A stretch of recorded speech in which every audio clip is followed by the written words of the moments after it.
मान लिया इस बार विराट कोहली नहीं है, मान लिया इस बार रोहित शर्मा नहीं है, फिर भी आप ये नहीं कह सकते कि भाई दोनों मैच अपने हैं।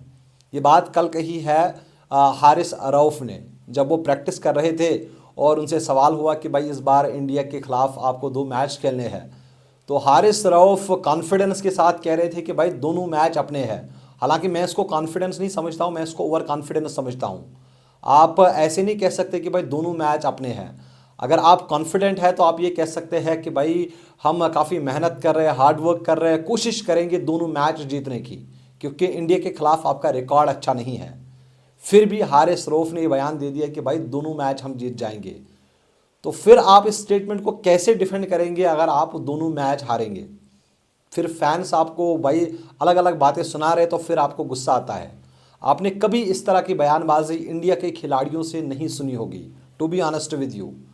मतलब ये क्रिकेट है, कुछ भी पॉसिबल है। पाकिस्तान इंडिया को दोनों मैच हरा भी सकती है, लेकिन पहले ही प्रेडिक्ट करना या पहले ही एज अ स्टार आपकी बात का वैल्यू है। अगर आप कोई बात करते हैं ना, जो मिलियंस ऑफ फैंस हैं उनके उन तक वो बात पहुंचती है और वो आपकी बात को सुनते हैं।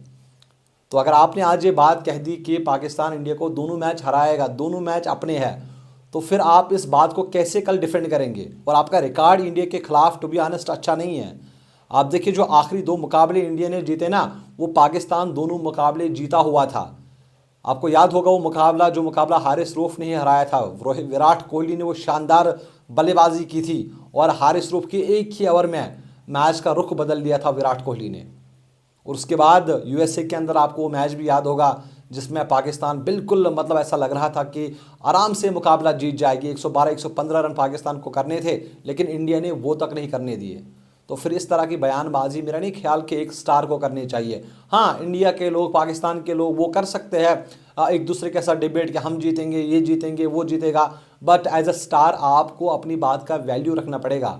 आपको पहले 1000 बार सोचना पड़ेगा। अगर आप कोई भी बात करते हैं ना, आपको सोचना पड़ेगा कि भाई मैं कह क्या रहा हूँ। अगर कल ऐसा नहीं हुआ तो फिर मैं इस बात को कैसे डिफेंड करूँगा?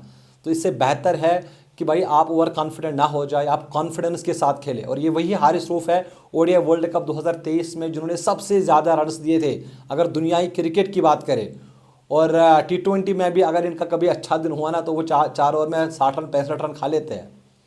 तो हारिस रऊफ साहब, एक अच्छी बात है, आप पाकिस्तान टीम के हीरो हैं, आप खेल रहे हैं, अच्छे फास्ट बॉलर हैं, लेकिन इस तरह की बयानबाजी आपको नहीं करनी चाहिए। आप मुझे बताइए, अगर आप मेरी इस बात से मुतमईन हैं। मैं ये समझ रहा हूँ कि ऐसा हो भी सकता है कि पाकिस्तान इंडिया को दोनों मैच हराए, क्योंकि T20 क्रिकेट है, कुछ भी पॉसिबल है। यहाँ पे 20 ओवर की गेम है और अगर अर्ली ऑन 2-3 विकेट्स आउट हो जाते हैं किसी टीम के, तो यहाँ पर कमबैक करना काफ़ी मुश्किल हो जाता है एज़ कम्पेयर टू ओडीआई या टेस्ट फॉर्मेट, जहाँ पर अगर आपके विकेट्स आउट भी हो जाते हैं, आपके पास इतने सारे ओवर्स पड़े रहते हैं, आप एक लंबी पार्टनरशिप भी कर सकते हैं। लेकिन यहाँ पर अगर आपके 3-4 विकेट्स आउट हो जाते हैं तो फिर यहाँ पर पार्टनरशिप भी आप नहीं कर सकते, क्योंकि आपके पास उतनी ज़्यादा गेंदें नहीं होती है खेलने के लिए। यहाँ पर आपको अटैक करना है। और इस बार अगर रोहित नहीं है, विराट नहीं है, क्या हुआ? इस बार आपका अभिषेक शर्मा है इंडिया के खिलाफ, इंडिया के साथ जो खेल रहा है। सूर्य कुमार यादव कैप्टन है, उसके बाद तिलक वर्मा है, संजू सैमसन है, और ये ऐसे खिलाड़ी हैं जिनकी स्ट्राइक रेट 160, 170, और एक जो अभिषेक शर्मा है उनकी स्ट्राइक रेट तो 193 है। और पाकिस्तान के जितने भी खिलाड़ी हैं किसी की तो 150 तक स्ट्राइक रेट नहीं है। तो ये जो अभी आपने स्टेटमेंट दिया है, मेरे हिसाब से गलत स्टेटमेंट था और आपको ऐसा नहीं कहना चाहिए। अगर आप मेरी इस बात से मुतमईन हैं तो आप मुझे अपनी राय ज़रूर कमेंट्स में दीजिए। आप मुझे इजाज़त दीजिए, आप अपना बहुत सारा ख्याल रखेगा। अल्लाह हाफिज़।